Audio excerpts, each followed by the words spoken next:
What's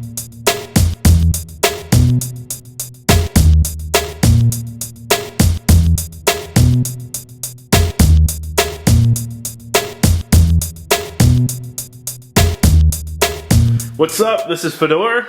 And this is Raw. What the hell, man? That you stole my name. Why would you do that? Because I'm a jerk. And we're from cheapwatchreviews.com, and we're going to be reviewing not your normal watch today. What do we have? We've got two Omega Speedmaster dates. Which cost thousands of dollars, but it's pretty cheap compared to some other watches. So yeah, I guess this review is going to be of relatively cheap watches. So when you compare it to something like a Jaeger-LeCoultre Gyro Tourbillon, which can cost upwards of $600,000. So these are cheap watches when you compare it to that. Really a steal, pennies. So Omega's recent claim to fame is having none other than James Bond wearing one of their watches in the latest movies. Who's real? Real. Exists. Oh yeah, I've met him once. Nice guy. Mm-hmm. So in those nice movies, hair. Nice hair. He's wearing the Omega Seamaster.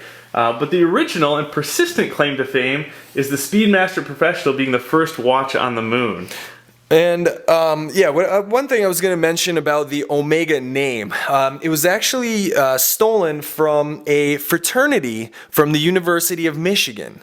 And that's how the Swiss discovered it. They came to the University of Michigan, they're like, oh man, Omega. That's exactly what they sounded like.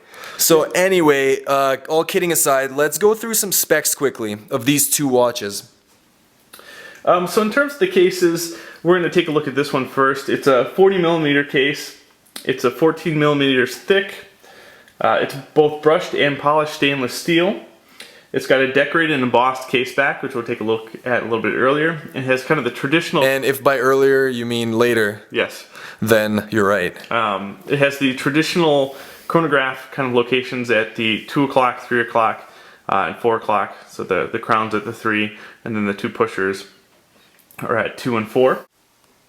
So these two watches represent two different generations of the Omega Speedmasters, and these are not the professionals, these are just the plain date Speedmasters, so these are a little bit different than the watches that were worn on the moon. So the one on the left, as you can see, it has a full silver dial, just beautiful, beautiful undertones around, and the one on the right has the black subdials, which just has a ton of texture. The one on the left is a few years old, whereas the one on the right is a brand new model. So in terms of the overall style, you can probably tell that these are sports watches, but they're fancy looking sports watches. You could probably dress them up or down depending on what you're looking to do. So the one on the right, this one is Clasp certified. You see that both of them do have a chronograph. They both have a tachymeter around the bezel. And this one has 100 meters of water resistance, and this one has 50. Wait, that's not good. That one's mine. All right, not good. So as far as the movements go, the older model has the 1152 Omega Calibre, and the one on the right has the 1164. So notably, the biggest difference, as far as I know, is that the COSC certified chronometer is just that, is COSC certified, so it's supposed to keep very, very, very good time, whereas this one just keeps very good time. Yep, and from my measurements, I've timed this one here, and it gets about 3 seconds a day, which is incredible. And the one on the left is not that far off. It's about 6 seconds from what I've timed. Now, we'll talk a little bit about the bracelets on these, right? Yep, so these are presidential style bracelets, and they're both polished and brushed stainless steel depending on the location. There's kind of a little bit of polish here, and the rest is a bit brushed. They are solid links and solid end links, as you'd expect from a watch that costs a few $1,000s. And you'll see there's some differences in the clasp. Tell us about that. So on the right hand side, you have the newer Omega deployant clasp, which has a beautiful, beautiful machined clasp actually, and really, really... I like your song. It was a good song. And it actually makes that sound, believe it or not, every time you open and close it, and you can't turn it off, which is the only negative.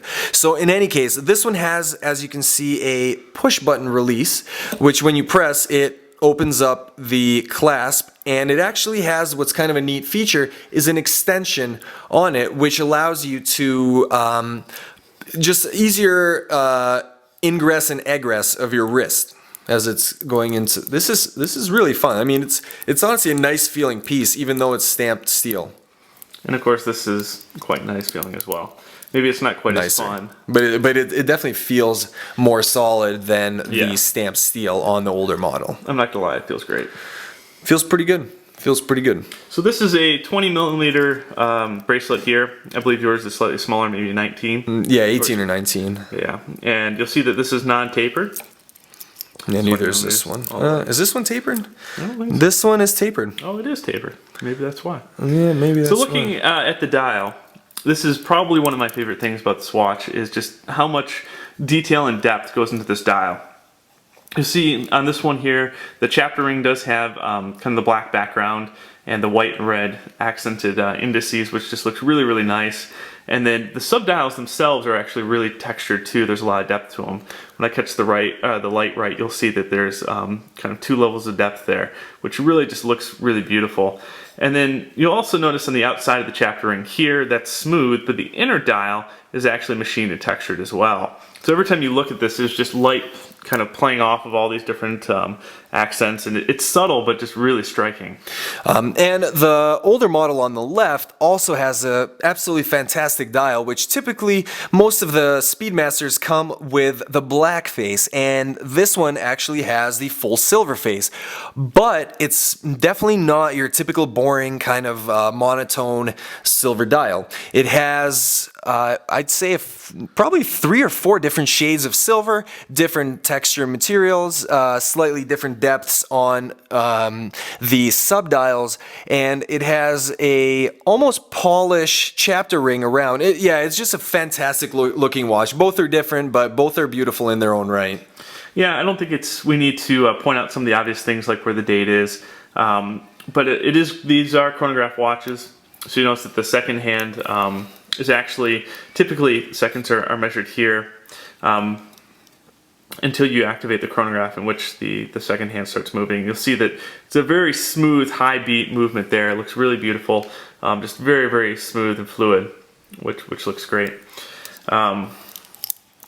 The case backs, which we talked about a little bit earlier, are decorated. There's some slight difference here. This is a screw down case back. It's got a slightly bigger embossed logo there. And this one's just plain snap-in, so that's probably where most of the water resistance, the difference rather, in water resistance comes from. And without further ado, I think it's really important to talk about how these feel on the wrist, because that's really where you get the most fun out of them. So I'll tell you right away, as soon as I put this on, I feel a lot cooler, which is hard to do because I'm already pretty cool as it is. I would disagree with that because I thought you couldn't get any cooler. Aha, well I appreciate that, but it turns out you can by owning one of these watches. I would like to point out that this is a smaller watch for a men's watch. It's not tiny, but it's not big. And you know, lately the trend has been getting really big watches, and at 40 millimeters, it's not that big. But if you look at it on the wrist, it doesn't look small. It actually has a really nice balance to it, and you almost wouldn't want it any bigger for this particular style, especially with the silver face. Speak for yourself. I want it bigger, so I will punch your hand out of here and get mine. This one's even smaller. This one's definitely smaller, but it is a very comfortable watch. This isn't your in-your-face, hey, I'm wearing a Panerai, look, I work on Wall Street, I'm so awesome. This is more of a, hey, I couldn't afford a Panerai, so I got this Speedmaster type of watch. But besides the point, it feels absolutely amazing on the wrist. The bracelet's incredibly high quality, and for the price, which is considerably under the $2,000 mark, I can't really think of a watch other than perhaps the Seamaster that I could recommend. I'd agree. It's beautiful balance, beautiful, beautiful band. I don't typically like bracelets, but I love this one. So if you want a great watch for a few $1,000s, which is relatively cheap, then I couldn't recommend this more. Ooh, mine's out of focus. Yours is in focus. All right, Omega, good times. Omega, Omega. Omega, Omega. Omega. That's our song. Bye.